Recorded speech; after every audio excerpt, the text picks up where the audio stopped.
Liburua irakurtzen hasten zarenean, Bruno izeneko mutiko bat ezagutuko duzu, eta bidai dramatiko honetan bide lagun izango duzu.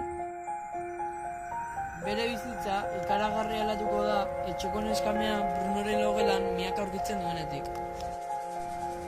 Brunok familia eta lagunak agurtu beharko ditu denboraldi baterako aitaren lanagatik urrutira bizitzera joan behar delako. Bidaia honetan, Brunok lagun garrantzitsu bat ezagutuko du, ez duena inoiz ahaztuko. Brunok eta Esmuelek batera jolastu nahi dute.